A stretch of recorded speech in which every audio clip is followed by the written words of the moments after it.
recommendation engine. So it's a social app and it recommends locations for you to visit. Basically, you know how Netflix determines what movies you watch and what movies your friends watch? It'll go like that and tell you, oh, you should visit these locations as well, you know, bars or restaurants, etc., based on where you visit and where your friends visit. So we have an iOS app and an Android app, and it collects your locations in the background and sends it to our cloud infrastructure that processes it all and sends you back recommendations of where you should go.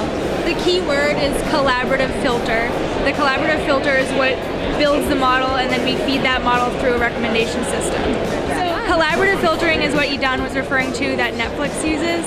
So it's something that takes in the information here, like the user ID, the place that they visited, and the number of times that they visited the place, and uses that information with the least squares algorithm, and then builds the model that we feed through the comparison and similarities. It's a really complex and well-developed algorithm.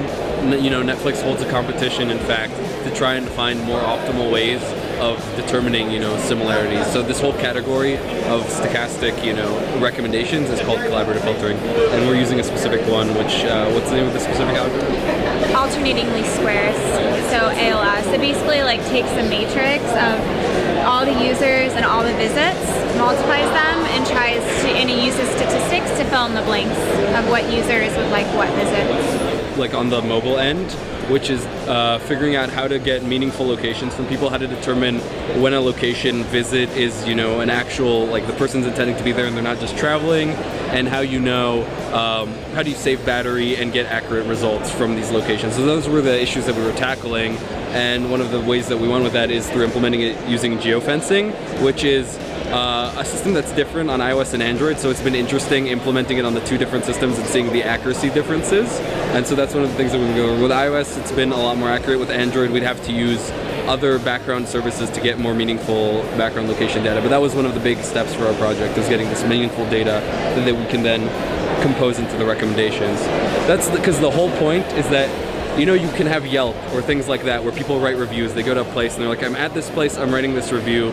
Now people can find it and like it. Our idea was people just go and do things. They download this app and then automatically it fills in the gaps for them. You don't need to think about it. You don't need to contribute.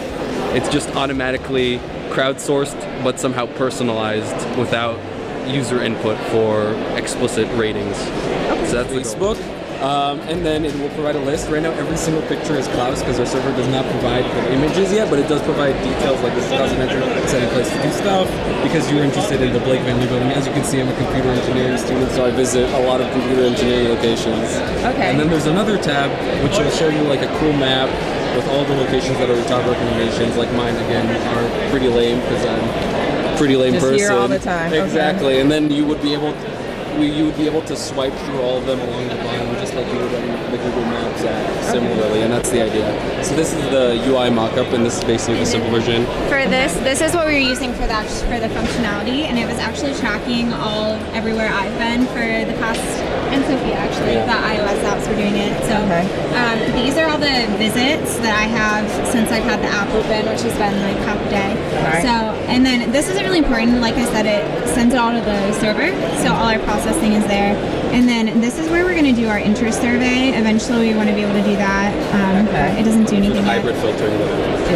And then these are my recommendations. So these are real. This is where I should go. This is, and then this rating is based on our algorithm, what kind of factor, how much you'll like it. So this is my best rating, 0.99.